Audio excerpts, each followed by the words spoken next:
Welcome to this British Psychological Society audio interview.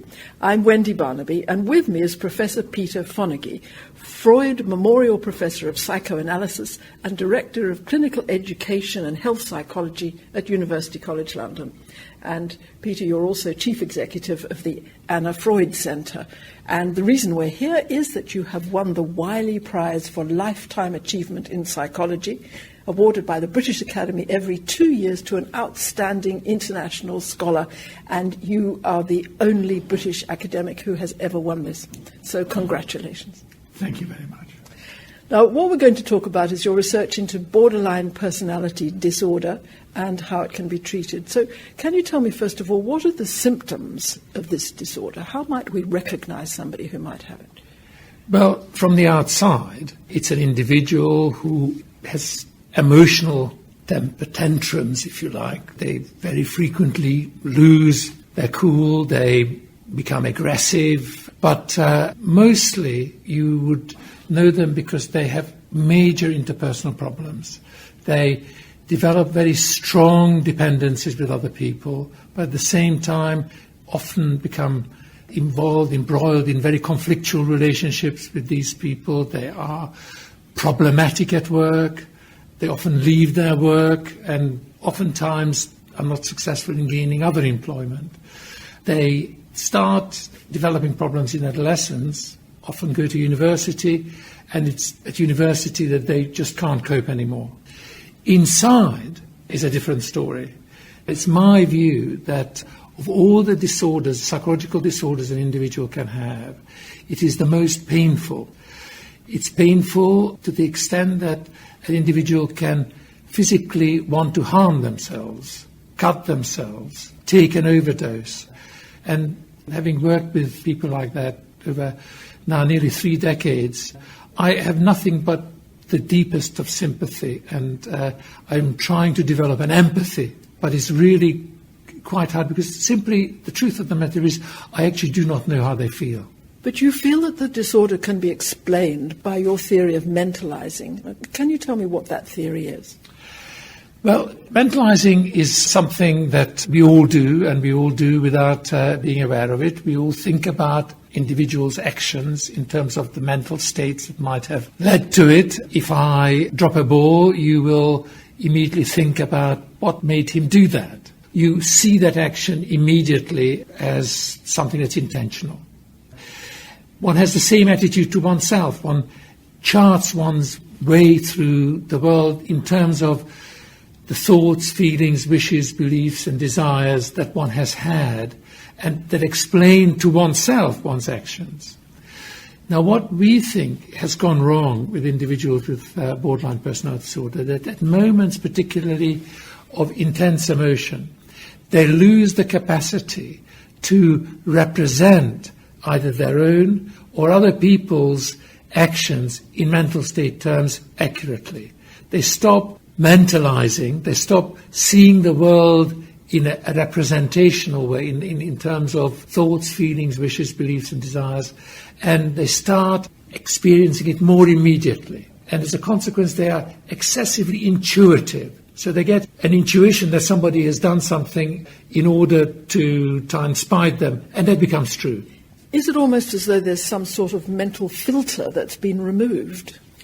Well, that's a good way of putting it. I would say it's a balance that is actually being lost. So normally we would balance intuition with reflectiveness. We would balance normally cognition with emotion. But individuals with this diagnosis are massively biased towards emotion. So they feel their emotions more intensely than you and I do because it's not counterbalanced by appropriate cognition. And what is it that's made them be like this? Well, it's a really, really good question. And probably, as with most psychological disorders, there are a multitude of causes. We now know that you simply inherit genes that make it more likely that you behave in this way. But genes do not cause bad behavior. Genes cause things via other things that happen. And it's quite possible that as infants and as young children, these individuals already start having difficulties in managing their emotion. They disrupt interpersonal relationships. They are not able to create the kinds of relationship where someone could reflect on them in a way that would make them feel that they are thinking and feeling, wishing and believing individuals. So because this mentalising business is something that none of us are simply born into, any more than we are born with a language.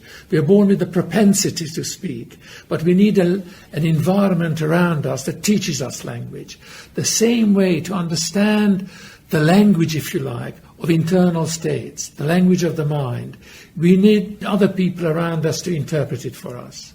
Now, if either we do not have those people because we are neglected, or even when we do have those people, we disrupt the relationships so that they can't do the job that they would dearly wish to do, we are left with a vulnerability.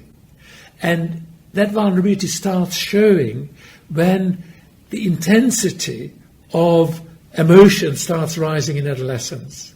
Suddenly something triggers an emotional reaction, which they're much more vulnerable to, and that reaction disrupts their capacity to think straight. And at that point, they start experiencing the world very differently from how you and I start experiencing it. And mental pain for them is very, very severe. And that's really something that we have, I think, a little bit of difficulty in understanding. So how can these insights help you to help these people? Well, that's really the wonderful part of the story, because these individuals that were known as people with borderline personality disorder were also known as people who could not be helped, in effect. But actually, that pessimism is totally and utterly unwarranted. Borderline personality disorder is one of the most treatable mental conditions that we know about. It actually probably, even without too much treatment, resolves fairly well unless you treat it badly. And actually, a treatment that demands that somebody should mentalize, that should think about their own mental states when they can't, actually makes them worse.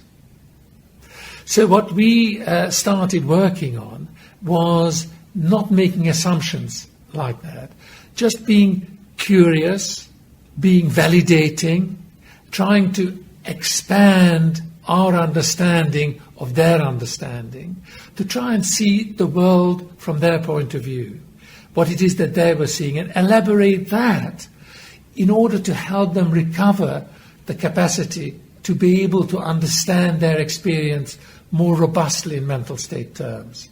It's a process that occurs over a number of months. It's not something that happens from one day to the next, but it doesn't take years and years and years and years. We notice substantial differences after 6 months, very significant differences after a year, and lasting and substantial differences after 18 months, after which we stop. The rationale for our approach is that their capacity to mentalize is there. It's not something that we're teaching them to do something they didn't know how to do. It somehow is blocked. It's like a canal that has a blockage. We remove a block, we make it easier for them to do something that's extraordinarily natural to do. And as soon as they do it in the context of their treatment, actually they start doing it more appropriately and better outside. They establish better relationships. And presumably when they are able to exist in a healthier social order, that then maintains their improvement. It maintains their improvement, it maintains their mentalizing. What we find is, rather than this being a hopeless condition, that 2/3 at least stop being suicidal, who are severely suicidal. They stop self-harming, their depression improves, and the benefits of our treatment we would still detect 8 years after our treatment ended, which is very unusual for psychological treatments. But because the individual with this disorder, they generate the social environment around them that maintains that disorder until and unless you help them regulate that, you will find them being stuck in a very vicious, very painful cycle that they can find escape from only through self-harm and